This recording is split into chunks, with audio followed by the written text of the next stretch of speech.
Afternoon, everyone. This is Tony from Her Homestead Skills. Well, I've had a very busy morning. Hopefully you have as well.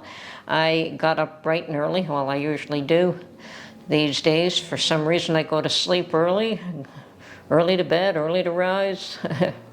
Well, it hasn't made me wealthy yet, and I don't know about wisdom either, but we're working on it. But anyway, I did get up bright and early and did a few loads of laundry before I went out to the garden this morning. And I did the one final first turn of the garden, and that's out of the way, thank goodness. And the next step is to smooth it all out and determine where my rows are going to be and what I want to plant in each row. And I do have a few things coming up that are lovely, and I've posted a few pictures of those. And so I'm noticing that both in Canada and the U.S., politics is heating up. I don't know why it is in Canada. I mean, we have another 18 months to go. Our system is a little bit different than yours. Sadly, there are no term limits for the Prime Minister. He can continue to run as long as he gets enough. He doesn't have to have a majority, but if he doesn't have a majority, he needs support from a third party. And that is what has actually occurred this time around. The NDP is propping him up. He certainly didn't win a majority. And the likelihood of that one repeating itself next time around might be a little bit, well, we'll see what happens. But yes, it's you would think that they were campaigning. I don't know why it started that early. But even though he has to call an election at minimum every 5 years, and that term is not due until 2025. But he can call one anytime between now and then as well. So he can decide, okay, I'm doing very well in the polls. I would like to call an election now to ensure that I can win again. And in Canada, we have no term limits, so he can run as long as people vote him in, which I think that having a 2-term limit is a very good idea. And perhaps that is something Canada should look at adopting, and that way people don't stay in until they're hated or until they just burn out, you know, because they stay in too long. Some of them do. And I think one of the longest running prime ministers stayed in for 26 years. That's a long time. It's a long time. But I think Trudeau now has been in since 2015. And I think he's tired, and I think it's time for a change. So I have no idea who would head up the Liberal Party should he step down before the next election, but I doubt he'll step down. Anyway, as I said, he and Pierre seem to be going head to head with insults and whatever, going at each other as if there was an election called. Now, I must admit that the other parties do have to be prepared for an election at any time, which is kind of interesting, because if the Prime Minister had decided that the timing is good for him, he can call an election today. And if the other parties aren't ready, they would be in trouble. So there is that as well. So yes, they are acting as though something might happen. And now I doubt that the NDP will pull support, and that's the other way that an election could happen immediately. I doubt that'll happen. There are reasons why he's staying in spite of everything. Anyway, enough about Canadian politics. And yes, U.S. politics are pretty interesting as well, and different. They're definitely different, and we both have so similar-minded people in power today, you know, with the same type of agendas. And we have others that are with a different agenda trying to get into power. So Anyway, time will tell, time will tell. And meanwhile, all we can do is do the best we can and prepare. Keep treating my garden like it's semi-temporary. I mean, I have put in a structure, I have fenced it off, I have put T-posts in, I've got a few things that I have spent a fair bit of money on it, but I still treat it as though it's temporary because I hope it is, but I could be here the next 10 years and longer. So, yes, keep preparing, stock up whatever you can. Definitely the next year, both for Canada and for the US, there's going to be a lot of turmoil. It's going to be, hopefully, change.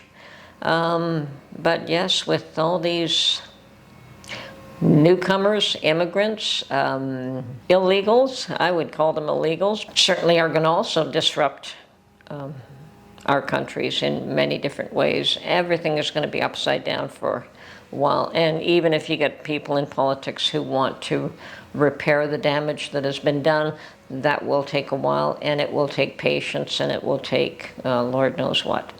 But I don't see things getting better too quickly, no matter if there is. Even if they swept away every politician there and put in a whole slew of new ones, it would take time. It would take time. So the issue is look after yourself, because the government certainly isn't going to look after you. So back to my garden. I do plan to put in a whole bunch of tomatoes and pepper plants that I have started from seed. Yay. And the beans are already in. I've planted bean seeds. Hopefully they'll come up and they won't get chewed up by the bunnies. I think, and I'm hoping, that the bunnies will be minimal this year. I heard tell that there were coyotes in the area that probably have decimated the bunny population. I hope that's true. I haven't seen one yet, but that doesn't mean that they aren't there. They certainly don't pop up and say hello. Well, sometimes they do. Sometimes you catch them unawares. But because of that, there are certain things that I don't plant. I don't plant things like lettuce because that'll be gone. I might be able to plant carrots. I might be able to plant rutabaga. I do have some rutabaga seeds, so I will probably put that out. Oh yes, and potatoes. I have 3 bushels, and they actually are bushels, that I have taken to the garden, and I have loaded them down with probably about 6 inches of dirt from the garden in the bottom of them, and I will be planting potatoes in those. Now, those are, about twice as wide as a 5-gallon bucket, maybe even more so than that.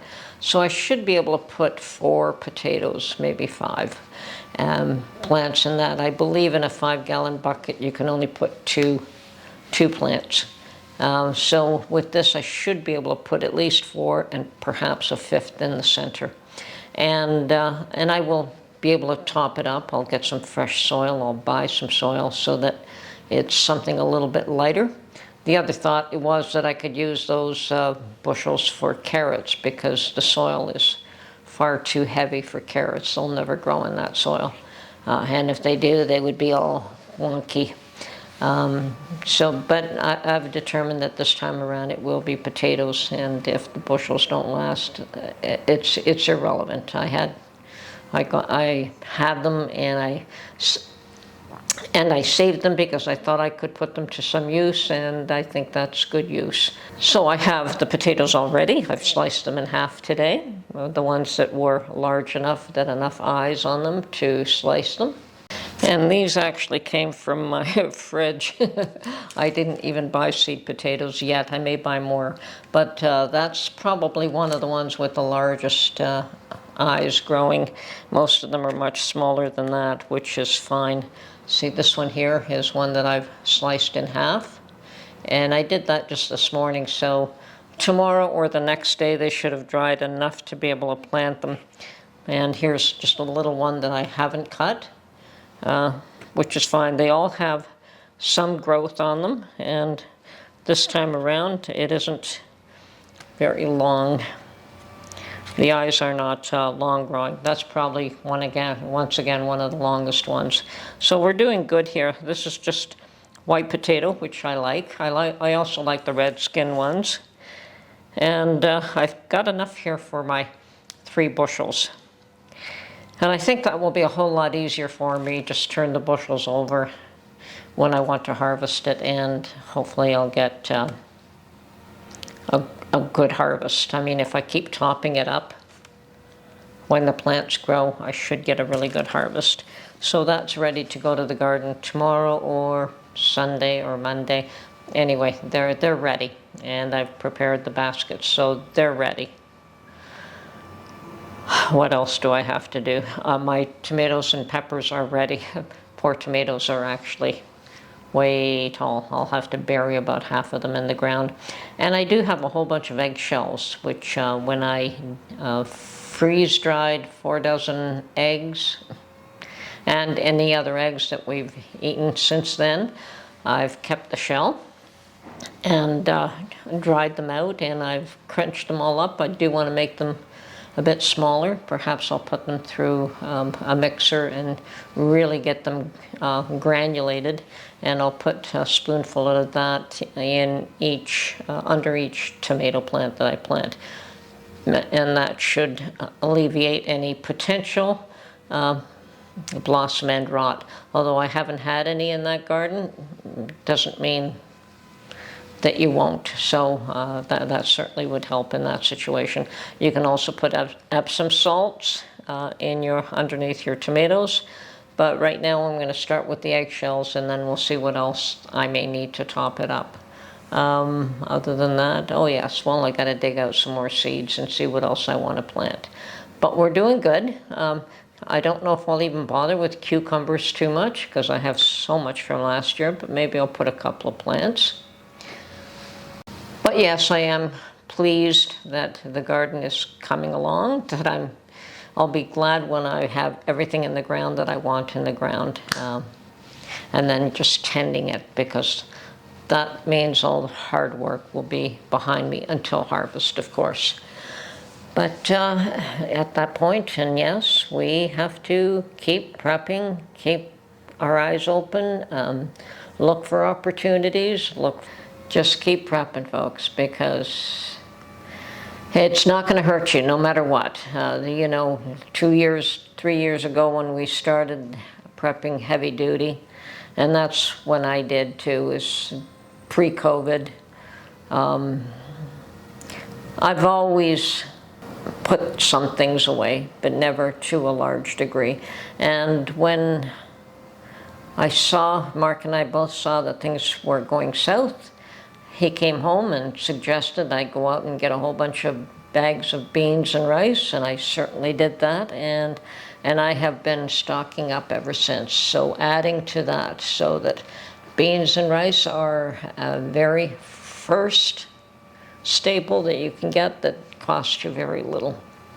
And certainly all the beans and rice that I have now I paid probably about half the price of what they would cost today. But I still recommend that you buy whatever you can whenever you can, whether it's a couple of cans. Now, personally, I don't buy store-bought canned food, but if that's easy enough for you to do, it's $1, $2 for a can of whatever, and put it away. $1, $2, $4 for a small bag of beans, or a small bag of rice, or a small bag of oatmeal, small bag of flour, whatever it is that you can, these staples that you can put away. Peanut butter, I know all these things have gone up in price. I know none of them are cheap anymore. I mean, here we're paying $5, $6 for a peanut butter. But peanut butter is awesome, a lot of protein, tastes great. Whatever you think that you can eat is also a good thing to stock up on. Not what I think is good for you, but everyone's got different diets. We're raised differently on different types of foods, and if your diet is not the same as mine, it doesn't have to be. That's for sure. And if your diet says, okay, you want biscuits, and you want cornmeal, and you want beans, Now, none of those were really part of my diet, but let me tell you, I put some of those away as well. Even the cornmeal, I think has been traditionally part of our diet in the past, and that was probably during days of not having very much, but they called it polenta, and certainly I could make that dish with the cornmeal, or I could make other things as well. So it's a matter of learning what you will eat and what traditionally you could make with the ingredients at hand. And yes, I do highly recommend you stay away from highly processed foods. They're not good for you. But even highly processed foods are better than no food, so do what's good for you. You know, I keep telling people to prep, and I think I'm going to go and put some chicken stock on the stove right now. Anyway, this is Tony from Her Homestead Skills. Talk to you real soon. Bye for now.